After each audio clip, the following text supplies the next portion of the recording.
मेरे गुरुपाद पद्म नित्यलीला प्रविष्टम विष्णुपाद अष्टोत्तर सदस्य श्रीमद भक्ति वेदांत श्रील भवन गोस्वामी महाराज एवं नित्यलीला प्रविष्टम विष्णुपाद अष्टोत्तर सदस्य श्रीमद भक्ति वेदांत श्रील नारायण गोस्वामी महाराज के अभय चरण कमलों में अनंत कोटि साष्टांग दंडवत ज्ञापन करता हूँ। तत्पश्चात नित्यलीला प्रविष्टम विष्णुपाद अष्टोत्तर सदस्य श्रीमद भक्ति वेदांत स्वामी महाराज एवं उपस्थित परम पूज्यपाद श्री संत महाराज, परम पूज्यपाद भक्ति वेदांत श्री पद्मनाभ महाराज, परम पूज्यपाद श्री गोकुल चंद्र प्रभु, परम पूज्यपाद श्री रामचंद्र प्रभु एवं परम पूज्यपाद श्री संजय प्रभु एवं उपस्थित समस्त वैष्णव वैश्यवृंद एवं परम स्नेहशिला मातृवृंद सभी के चरण कमलों में मेरा यथायथ दंडवत प्रणाम स्वीकार हो। बहुत आनंद की रहस्य की बात है, आज हम लोग साक्षात गुरुपादों की चरण कमल की सानिध्य में और विशेष करके गोलोक बिहारी परात्पर प्रतत्व ब्रह्मा आदि बड़े बड़े देवताओं की भी प्रणम्य स्वयं बड़नंदन श्याम सुंदर और उनकी प्रिया जी राधा जी की चरण कमल के सानिध्य में हम लोग बैठे हुए हैं। वैष्णव की मुखारविंद से अभी तक बहुत सुंदर सुंदर तत्व सिद्धांत विशेष करके गुरुदेव की स्मृतियाँ आप लोगों ने अनुभव किया। आप अपने अपने विचार को बहुत सुंदर रूप में भाव माधुर्य शब्द आदि के द्वारा व्यक्त किया, जिससे हृदय को स्पर्श किया। गुरुदेव की प्रकट लीला में विशेष करके गुरुदेव मथुरा के जाने के लिए कितने उत्कंठित प्रकाश करते थे। 2010 की बात याद आए, जैसे ऐसे पूर्वोक्ति वक्ता ने संजय प्रभु ने भी बताया। ये गुरुदेव 2010 में यह जन्माष्टमी तिथि पर जब गुरुदेव अपने असत्य लीला प्रकट कर रहे थे और उस समय गुरुदेव कितने उत्कंठित होते थे।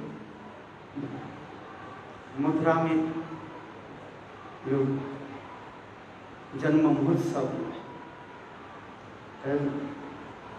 और क्योंकि गुरुदेव कहते थे कि मैं 60 साल तक मथुरा में रह करके भजन किया है और ब्रजवासियों के प्रति उनके इतने प्रगाढ़ प्रेम और पता जाने के लिए गुरुदेव कितने तरसते थे है, किंतु गुरुदेव की तबीयत ठीक नहीं होने के नाते भक्त लोग उनको रोक जैसे भी हो और गुरुदेव ये समस्त लीला कथाओं को जो वर्णन करते थे वो समस्त कथा भी याद आ जाती हैं। क्योंकि ब्रज ऐसे मधुर स्थान, प्रत्येक वस्तु के उद्दीपन होता है, देश काल पात्र पात्री और स्थान भी प्रयोजन है। यद्यपि शास्त्र में कहा गया जेखाने वैष्णवगण सेखाने वृंदावन, जहाँ पर शुद्ध भक्त विराजमान होते हैं और शुद्ध भक्त अपने भाव माधुर्य के द्वारा वह पर साक्षात रूप में वृंदावन की प्रकट कर देते हैं। ये तो सत्य है, किंतु तथापि स्थान की जो महिमा वो कौन वर्णन कर सकते। जैसे देखो भक्ति सिद्धांत सरस्वती प्रभुपाद कलकत्ता में रह करके एक बार ब्रज की लीला कथा वर्णन कर रहे थे। शायद आप लोग पढ़े होंगे पत्रिका में है। और करण देव जी, मैं जो ब्रज की जी कथा बोल रहा हूं बस, किंतु राधा कुंड में रह करके जो कथा कीर्तन वो दूसरी हो जाता है, क्योंकि भाव प्रकाश हो जाता है। आप राधा कुंड में जाइए, राधा कुंड के तट पर बैठिए, स्वाभाविक रूप में आपके हृदय में वो समस्त ब्रज की लीला माधुर्य अपने आप प्रकाश हो जाएगा। इसलिए तो भक्ति विनोद ठाकुर कीर्तन में भी लिख रहे हैं, राधा कुंड तट कुंज कुटीर गोवर्धन पर्वत जामुन। अंत में क्या करें, ये सब छोड़ तो कहीं नहीं जाऊं, ये सब छोड़ तो पुराण हराम। कितनी सुंदर बंगला कीर्तन में भक्ति विनोद ठाकुर ये भी भाव माधुर्य प्रकाश कर रहे हैं। सब जगह में तो कृष्ण की जन्म उत्सव मना रहे हैं, किंतु देखो वृंदा गोकुल में रह करके जो जन्म महोत्सव और ऐसे वैष्णव की संग हरि कथा मिल जाए तो क्या वर्णन करें। जैसे आप हिंदी में क्या बोलते हैं, सोने में सुहागा। बोलो वृंदावन बिहारी लाल की जय। क्योंकि स्थान की भी महिमा है। इसलिए रूप गोस्वामी पाद उपदेशामृत ग्रंथ में क्या बोल रहे हैं, तन्नाम रूप चरितादि सुकृत नाम स्मृति क्रमेण रसना मनोसी निज तिष्ठन ब्रजे तदानुरागी जनानुगामी कालम नये अखिलम इत्तम उपदेश सारम। ब्रज में रहना ही पड़ेगा। ब्रज में रह करके जो ब्रज की जो उद्दीपन स्मृतियां जो है अनभूत न भविष्य है। जो उत्तम उत्तम भागवत होते वो कहीं भी रहे वो तो भाव को प्रकट कर लेते हैं। सागर जंगम देखे ना देखे तर मूर्ति, जहां जहां नेत्र पड़े इष्ट देवे स्फूर्ति। वन देखी भ्रम है यही वृंदावन, जहां नदी देखोए मानोए कालिंदी। और महाप्रेमी भासी जा रही उत्तम भागवत जो होती है। वो छोटी से पहाड़ को देखा, पर्वत को देखते ही गिरिराज गोवर्धन की स्मृति हो जाए, रूप उठते हैं। और भागवत के एक एक श्लोक वहीं पर कीर्तन करते रहे। हंतायोद्रियवला हरिदास वर्ज जद राम कृष्ण चरण स्पर्श प्रमोद मानं तनोति सहगण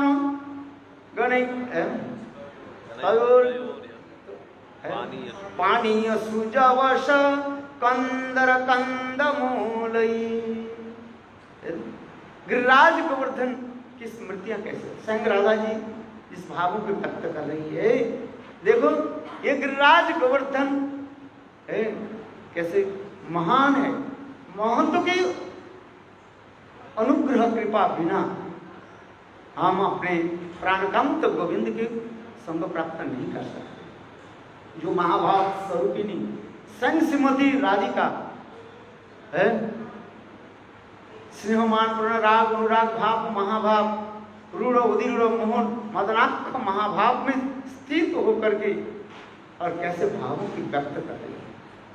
दैन की एक साक्षात मूर्त प्रकाश का बहुत सुंदर सुंदर इस वक्त भाव वर्णन होते जा रहे हैं। मैं इसलिए यही कथा कह रहा हूं, ये क्यों गुरुदेव इतने ब्रज में जाने के लिए इतने क्यों उत्कंठित होते थे। बस तो ब्रज से जब बाहर हो जाते हैं तो वो उत्कंठा जागते हैं। जब कोई ब्रज में रहते हैं हो सके उतना उनकी अनुभव हो अथवा नहीं हो, उतना विरह हो अथवा नहीं हो, किंतु जब ब्रज से बाहर हो जाते हैं तब उनके हृदय में कितने उत्कंठा जाते हैं, कितने दैन आदि आकर के उनके हृदय के जो है विडोलन कर लेते, विडोलम ने क्या बोलते हैं उसको, घुरनीपात कैसे होता है, भंवर जैसे पड़ जाता है। जो वास्तव ब्रज क्या है वस्तु, जैसे जैसे आपने बताया, जो वैकुंठाल जनितो बरा मधुबरी, वैकुंठ से श्रेष्ठ क्या है, मथुरापुरी का है, और मथुरापुरी से श्रेष्ठ क्या है, वृंदावन, और वृंदावन से श्रेष्ठ क्या है, गिरिराज गोवर्धन, और गिरिराज गोवर्धन से श्रेष्ठ कौन सा स्थान है, नाम राधा कुंड। हमारे श्री रूप गोस्वामी पाद श्लोक उपदेशामृत श्लोक में जो वर्णन करते जा रहे हैं, और रघुनाथ दास गोस्वामी और भी बड़ा सुंदर वर्णन करते जा रहे हैं, वैकुंठा जनितो वरा दारवत्ता जत्र खेलते प्रभु सदुर आत्मजा वृता। वैकुंठ से भी श्रेष्ठ कहें क्या, द्वारिकापुरी, जहां पर स्वयं कृष्ण 16,108 महिषियों के साथ और अपने पुत्र कन्याओं के साथ, बलदेव प्रभु के साथ, जहां पर उत्सव मनाते रहते, ये सभी वर्णन होते जा रहे हैं। मेरे कहने की एक तात्पर्य है, कृष्ण की लीला इतने मधुर है, जितने हम गाढ़ से गाढ़ भाव में प्रवेश करते हैं, उसके उतना ही आनंद और आस्वादन आता है। आज हम लोग जी उत्सव जो मना रहे हैं, कृष्ण के जन्माष्टमी मना रहे हैं, अथवा आविर्भाव तिथि मना रहे हैं, और क्या मना रहे हैं, जन्म लीला है, जन्म तिथि मना रहे हैं। जो जैसे भक्त होते हैं, उस भक्त के हृदय में वो भाव प्रकट होते हैं। कोई आविर्भाव तिथि मना रहे हैं और कोई जन्म तिथि मना रहे हैं। इस संदर्भ में श्रील बलदेव विद्याभूषण प्रभु भी सुंदर रूप में भी वर्णन किया गया। एक आविर्भाव किसको कहा जाते हैं और जन्म भी किसको कहा जाता है, जैसे से शास्त्र में भी लिखा गया। आविर्भाव तो भगवान कहीं भी प्रकट हो सकते हैं, आविर्भाव है। जैसे नृसिंहदेव कहाँ से प्रकट हुई, खंबे से। वराहदेव भगवान कहाँ से प्रकट हुई, ब्रह्मा जी के नाक से प्रकट हुई है। भगवान कहीं भी प्रकट हो सकते हैं। जथा बनने, जिस प्रकार अग्नि सर्वत्र रहते, लकड़ी में भी अग्नि है, किंतु अभी दिखाई नहीं पड़ रहे हैं, किंतु अग्नि आग को देखने के लिए दोनों लकड़ी के टुकड़ा जो है उसको यदि घर्षण किया जाए और उसमें आग प्रकट हो जाता है। किंतु जन्म जहां पर शब्द हमारा व्यवहार करते हैं, वहीं पर आचार्य बात करते हैं लोकवत्त लीला कैवलम। वहीं पर स्वयं भगवान मनुष्य के भांति लीला आदि करते हैं, जिससे जैसे एक साधारण बालक मातृ गर्भ से जन्म लेते हैं और उनके नाड़ी जो है माँ के कोख के साथ लगे रहते हैं, और इसके पश्चात बालक जन्म लेने के पश्चात उसके क्या किया जाता है, नाड़ी छेदन होता है, जिसको कहते हैं संस्कार भी कहा जाता है उससे। जैसे कृष्ण मथुरा में तो आविर्भाव हुए, क्यों, वहीं पर कोई नाड़ी छेदन नहीं हुआ, ना उसमें किसी प्रकार संस्कार भी नहीं हुआ है। बालक जन्म लेने के पश्चात उनके अनेक प्रकार जो है संस्कार के बारे में शास्त्र में बताया गया है। ना नाड़ी छेदन हुई ना कुछ हुआ, किंतु देखो गोकुल में क्या हुआ है, नाड़ी छेदन के बाद आए, वहीं पर संस्कार की जात संस्कार है। नंदस्तु आत्मजो उत्पन्न जातो राधो महामुनि। स्वयं सुखदेव गोस्वामी पाद यहीं पर स्पष्टीकरण कर दिया।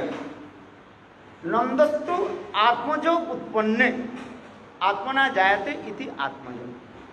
स्वयं शरीर से ही पुत्र जन्म लेते हैं, माता के पिताजी के शरीर से, फिर माताजी के गर्भ में बालक आ जाता है। ठीक उसी प्रकार यहीं पर भी दिखा रहे हैं। संग नंद महाराज देखा क्या, सपने में आए, जे एक सुंदर बालक उनके पास से आकर के फिर यशोदा के गर्भ में प्रवेश किया। ठीक उसी प्रकार इसलिए वर्णन होते जा रहे हैं, ये नंदस्तु आत्म जो उत्पन्ने जात राग महाम है। इसलिए इसके जन्मों की लीला इसी प्रकार वर्णन होती है, स्तुति कर दिया। और ब्रह्मा जी के स्तुति में भी स्पष्टीकरण कर दिया, नो मिट्टते अप्रभु से। तो इस श्लोक में भी वर्णन करते जा रहे हैं जे कृष्ण की जन्म है। आविर्भाव तो इसमें कहा जाता है, क्या बोले, मथुरा में। आज तक भी मथुरा और गोकुल के वासियों के लिए आज तक भी द्वंद्व चलता रहता है। गोकुलवासी कहते हैं कृष्ण यशोदा के पुत्र है, और मथुरावासी क्या कहते हैं, देवकी नंदन कहा। यदि कहो ऐसे भी कहा गया, भागवत में बहुत श्लोक में, एक श्लोक भी नहीं है, यहां तक भी गोपियां भी कृष्ण के देवकी नंदन, देवकी सुत कहा करके भी संबोधन किया। ये भी पंडित लोग भी प्रश्न उठाते हैं। हम कहते हैं देवकी नंदन है और जसोदानंदन है। तो यहां पर पंडित लोगों की जो विचार होते हैं, बोले भाई आप लोग कह रहे हैं कृष्ण मथुरा में जन्म नहीं लिया, तो गोपियां तुम्हारे तो गोपियों के तुम सब तो पक्ष है, तुम्हारे गोपी लोग तो कह रही है? रास पंचोध्याय में वो श्लोक में स्पष्टीकरण कर दिया, गोपियां भी कह रही है, सुखदेव गोस्वामी पाद भी कह रही है, देवकी सुतो देवकी नंदन ऐसे कहा गया। तो उसके हमारे आचार्य पाद वर्णन करते हैं। देखो ये श्रीमद् भागवत क्या है, क्या शास्त्र, परोक्षवाद शास्त्र कहा जाता है। बोले देखो एक शब्द डायरेक्ट रूप में कहने से जो आनंद नहीं होता है, और परोक्ष रूप में कहने से वो वस्तु क्या होता है, आनंद अधिक होता है। इसी के कहते साहित्य कहा जाता है, लिटरेचर। साहित्य से लेकर के जो आलोचना करते हैं, अनंतर शब्द लेकर के जो आलोचना करते हैं, वो समझ सकते हैं डायरेक्ट कहने से क्या होता है और इनडायरेक्ट शब्द के द्वारा क्या होता है, वो एक विशेष वैशिष्ट्य दिखा रहे हैं। यहाँ पर हम इसलिए कह रहे हैं कि जहाँ जहाँ पर श्रीमद् भागवत में सुखदेव गोस्वामी पाद देवकी नंदन कह करके सूचित किया, पर उसके संबोधन किया गया, वास्तव वो यशोदानंदन है। बोले कहाँ से प्रमाण कहाँ देंगे, बोले हरिवंश पुराण में, और क्या है जामल वचन और गर्ग संहिता आदि ग्रंथ में पुष्टिकरण कर दिया। दे नामनी नंद भार्या देवकी यशोदा च। नंद महाराज के पत्नी यशोदा की दो नाम थे, एक देवकी और यशोदा। दे नामनी नंद भार्या देवकी यशोदा च। एक व्यक्ति के दो ही तो नाम है, किसी नाम करके पुकार सकते हैं आप, देवकी कहा करके पुकारे अथवा यशोदा कह करके पुकारे। तो इसलिए यहां पर सुखदेव गोस्वामी पाद जहां जहां पर देवकी नंदन कहा करके कृष्ण के पुकारा, गोपियां जहां पर देवकी नंदन कह करके पुकारा, वास्तव वो क्या है, यशोदानंदन है। क्योंकि श्रीमद् भागवत ऐसे रसमाधुर्य ग्रंथ है, प्रेम माधुर्य ग्रंथ है, जहां पर परोक्षवाद के द्वारा ही स्थापित हुआ है। और गुरुदेव कहते हैं ये परोक्षवाद ही माधुर्य प्रकाश करते हैं। और वस्तु अच्छा लगता है, अपना जो है ना वो अच्छा नहीं लगता है। अपने पत्नी हर रोज बनाते हैं ना घर में, अच्छा नहीं लगता है, और दूसरे को भी बना करके लगते हैं ना, वो कितना आनंद होता है। बोलो वृंदावन बिहारी लाल की जय। बातें सही है कि नहीं? बोले घर में तो हर रोज तो बनाती हो, किंतु दूसरे को ही बना करके लाती है ना, तो बोलते हाँ आज कुछ मजा आ रहा है। वास्तव में क्या है, कहने की तात्पर्य है स्वकीयत्व और परक्यत्व भावों की वैशिष्ट हमारे आचार्य पाद दिखाते हैं।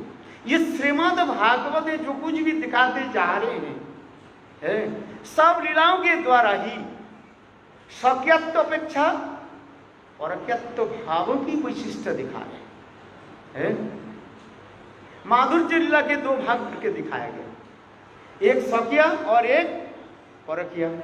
फिर परक्यत्व भाव की माधुर्य और भी बढ़ाते जा रहे हैं, जिसके संस्कृत भाषा में कहा जाता है क्या, एक कामात्मिका और एक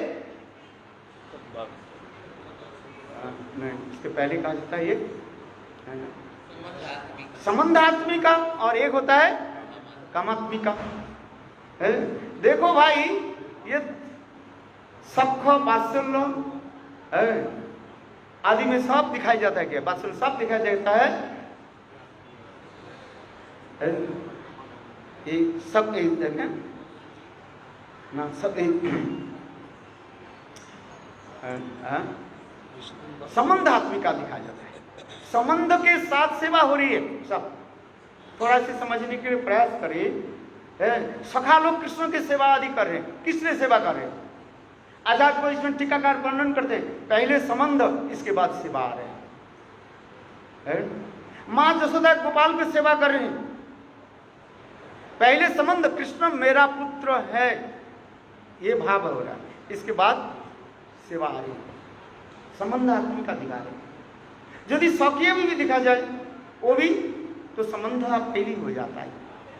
इसलिए आचार्यपाद कहते हैं पहले क्या हो जाता है, संबंध में संबंध होता है, इसके बाद सेवा भावना आती है। किंतु परक्यत्व में क्या बोले, संबंधात्मिका और फिर कामात्मिका में क्या आ जाता है, पहले होता है सेवा भाव, इसके पश्चात संबंध गौण हो जाता है। संबंध गोपियां कोई सोचते नहीं है कृष्ण के साथ मेरा संबंध क्या है, वो सोचते नहीं है। संबंध के लिए उनके अधिक वो चिंतन नहीं करते। चिंतन क्या है, कृष्ण के सुख कैसे हो। गोपियों की जितने भी क्रिया आदि जो है कृष्ण सुख हेतु सब कार्य करें व्यवहार, कृष्ण के सुख के लिए ही सब कार्य गोपियां करते हैं। एक कार्य होता है, एक कारण होता है।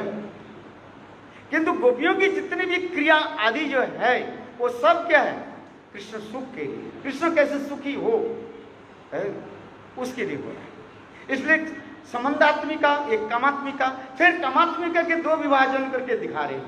एक होता है क्या ना, संभोग इच्छामयी, और एक तत्त भावेच्छामयी। संभोग इच्छामयी जहां पर होते यहाँ पर ललिता विशाखा जी के स्थान पर ले लिया, और तत्त भावेच्छामयी ये मंजरियों भाव के दिखा दिया। इसके संबंध में हमारे टीकाकर विश्वनाथ चक्रवर्ती पाद बहुत सुंदर इसमें विचार विवेचन करके दिखाया है।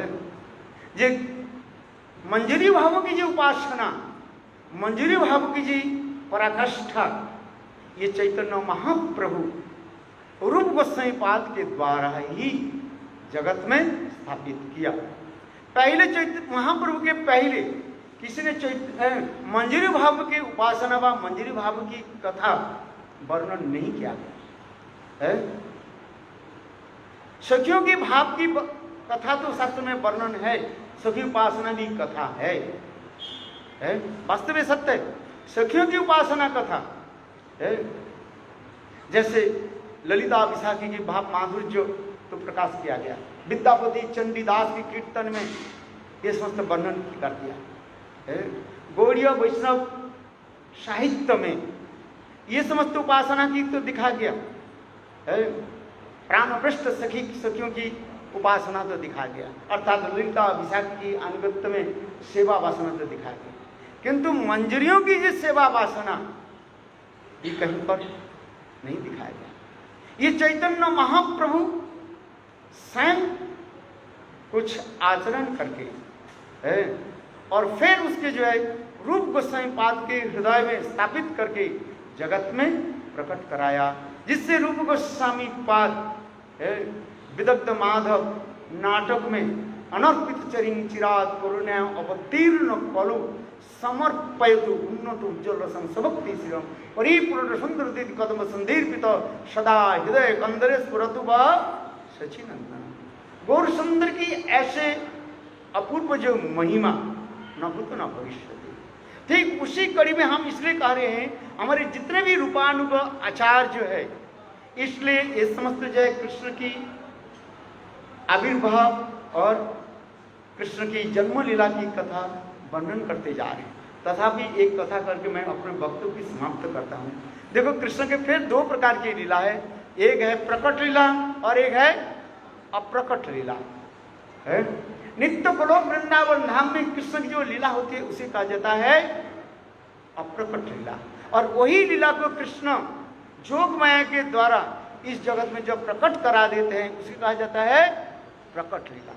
तो कृष्ण नित्य गोलोक वृंदावन लीला आदि करते रहते हैं। क्या जरूरत है इस जगत में प्रकट करने के लिए? क्या जरूरत क्या है, क्या चीज है? क्योंकि शास्त्र में कहा जाता है, भगवान के धाम कहा जाता है आनंदमय धाम कहा जाता है, और निरानंदमय नहीं धाम। पंडितों की वचन यह है, सब शब्द की विपरीत शब्द है, किंतु देखो आनंद शब्द के कहीं कहीं भी विपरीत शब्द नहीं है। तथापि पंडित लोग उठाते हैं आनंद शब्द के विपरीत शब्द क्या, निरानंद कहा जाता है। तो उसमें फिर दूसरी पंडित कहते हैं, भाई ये नीर जो उपसर्ग लगा देते हो तुम, उपसर्ग लगा करके ही तो तुम कह रहे हो। जैसे रात, दिन के विपरीत शब्द क्या है? रात्रि है। अच्छा, दिन के उपसर्ग लगा दो और दिन हो जाता है। सुख के का तो विपरीत शब्द क्या है? दुख है, किंतु आप उसके उपसर्ग लगा दो, क्या लगते हैं? असुख हो जाता है। असुखी, असुख कहा जाता है। क्योंकि जहां उपसर्ग लगा करके नहीं, विपरीत शब्द जो होता है कोई उपसर्ग लगा करके नहीं। देखो, आनंद ऐसे एक वस्तु है, उसकी कोई विपरीत शब्द नहीं हो सकता। इसे आनंदमय धाम, इसलिए वेदांत सूत्र में भी आ रहे आनंदमय अभ्यासात, आनंदमय अभ्यासात, आनंदमय अभ्यासात। आनंदमय भगवान की अनुशीलन करो। आनंदमय जगत जहां पर जाने पर जीव सदा सर्वदा आनंद में रहते। यहाँ तो वे भक्ति विनोद ठाकुर जैव धर्म ग्रंथ में कह रहे हैं, जो चित्त धाम में, आनंदमय धाम में जो समस्त जीव रहते हैं, उनके भी पता भी नहीं है ये माइक जगत दुख है, यहाँ पर दुख, यहाँ पर जीव कष्ट भोग रहे हैं, उनके भी ये भी पता भी नहीं। जैव धर्म में कष्ट करे जे उस जगत में जिस समस्त जीव विराजमान है, इतने सेवा में मग्न है, सेवा में डूबे रहते हैं। ये माइक कोई जगत है और जहां पर जीव कष्ट भोग रहे हैं, उनकी कोई चिंता नहीं, सदा सर्वदा आनंद में डूबे हुए हैं। सेवा ही परम धर्म, सेवा में ही लगे हुए हैं। वो एक ऐसे नित्य जन। तथापि भगवान सर्वंतर्यामी, भगवान के विचार करते हैं ये जीव दुखी है, मुझे भूल करके। दो प्रकार के जीव है, एक मुक्त जीव और एक बद्ध जीव। ये बद्ध जीव भगवान के भूल करके इस जगत में आए, और ऐसे जीवों की उद्धार करने के लिए भगवान क्या कर रहे हैं? वो नित्य गोलोक वृंदावन धाम से वह समस्त लीला आदि जोग माया के द्वारा जगत में प्रकट कराते हैं। इसलिए मुख्य कारण में हमारे आचार्य भक्ति विनोद ठाकुर वर्णन करते हैं, भागवत की श्लोक प्रमाण दे करके दे रहे हैं, क्यों भगवान ये लीला आदि प्रकट करते हैं। अनुग्राह्य भक्तानां मानुषं देहमाश्रितं भजते तादृश क्रीड़ा जासुत्वा तत्परो भवेत्। अनुग्रह करके भगवान वह लीला की जगत में प्रकट कराते हैं, और इसी लीला को प्रकट करा करके स्वयं प्रेम रस आस्वादन करते हैं और भक्त के प्रेम रस आस्वादन कराते हैं। इसलिए कहते हैं अनुग्रहाय भक्तानां मानुषं देहमाश्रितं, साक्षात मनुष्य के भांति ऐसे लीला आदि करते हैं, जिसके देख करके सब आश्चर्य हो जाते, चकित हो जाते। जिससे कृष्णदास कविराज गोस्वामी भी लिख रहे हैं, केवल कृष्ण के जन्म लीला नहीं, कृष्ण के ऐसे मधुर लीलाएं जो है वो देख करके वैकुंठ आदि में जितने भक्त है वो देख कर भी आश्चर्य हो जाता है। इसलिए वैकुंठ आदि नहीं जे सब लीला प्रचार से सब करीब आमी जाते मोर হয় चमत्कार है। यहाँ पर कुछ लोग कहते हैं, बोले वैकुंठ आदि कहते हैं जे वृंदावन में भी नहीं है। बोले नहीं, ये वैकुंठ आदि से कहने से वैकुंठ अयोध्या द्वारका मथुरा तक जिसके कहते हैं महावैकुंठ में नहीं, किंतु गोलोक वृंदावन धाम में ये लीला है जिसको कहा जाता है पारक्यत्व जो लीला, वो एकमात्र गोलोक वृंदावन में, वे वैकुंठ में नहीं है। मो विषय गोपीगण उपवती भावे, मो विषय गोपीगण उपवती भावे जोगमाया करिबे आपन प्रभावी, आमिओ ना जानी ना जाने गोपीगण दुहार रूपे गुणे दुहार हरि मोर मन। बोलो वृंदावन बिहारी लाल। देखो इस जगत की लोगों की भांति जैसे एक युवक युवती है एक दूसरे के रूप माधुर्य के गुणों के द्वारा जैसे स्वाभाविक रूप में आकर्षित हो जाते हैं। युवती नांग जथा जुनंच युवती नांग जथा जुनती युवती जथा मन में रमता मई। चैतन्य महापुरुष स्वयं इस श्लोक के कहा, सन्यासी होकर के जिस प्रकार एक युवक अथवा एक युवती एक दूसरे के रूप माधुर्य गुण माधुर्य आदि के द्वारा जिस प्रकार आकर्षित हो जाते हैं, उसी प्रकार गोपियां कृष्ण के सौंदर्य माधुर्य आदि के द्वारा एक दूसरे के द्वारा आकर्षित हो रहे हैं। और इसी के ये परकीय जो भाव जो है ये परकीय भाव वैकुंठ अयोध्या द्वारका मथुरा में नहीं है।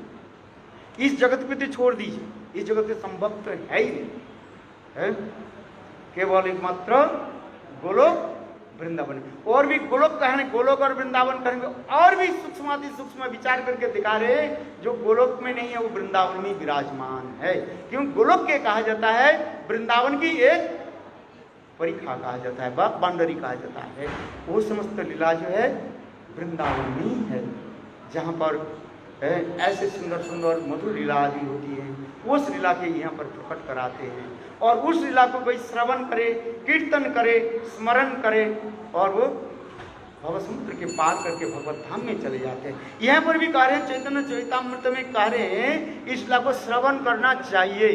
भवेत शब्द कहे विधिलिंग, संस्कृत के अनुसार जहाँ पर विधिलिंग प्रयोग होता है वहाँ पर निर्देश जारी हो जाता है, सुप्रीम कोर्ट के ऑर्डर आ जाता है। जो सुप्रीम कोर्ट के जब ऑर्डर आ जाता है उसे सबको मानना ही पड़ेगा। कोई कहता है मैं तो सुनूंगा नहीं, है बोले नहीं, सुनना ही पड़ेगा तुमको। है यदि नहीं सुने तो क्या होगा, प्रत्यवाद, दोष लगेगा, और उस दोष से क्या होगा, तुम्हें दंड मिलेगा। गुरु पूजा होनी चाहिए कि नहीं चाहिए, विधिलिंग है। बोलो विधिलिंग, बोलो वृंदावन जय जय श्री राम। हरे कृष्णा कृष्णा कृष्णा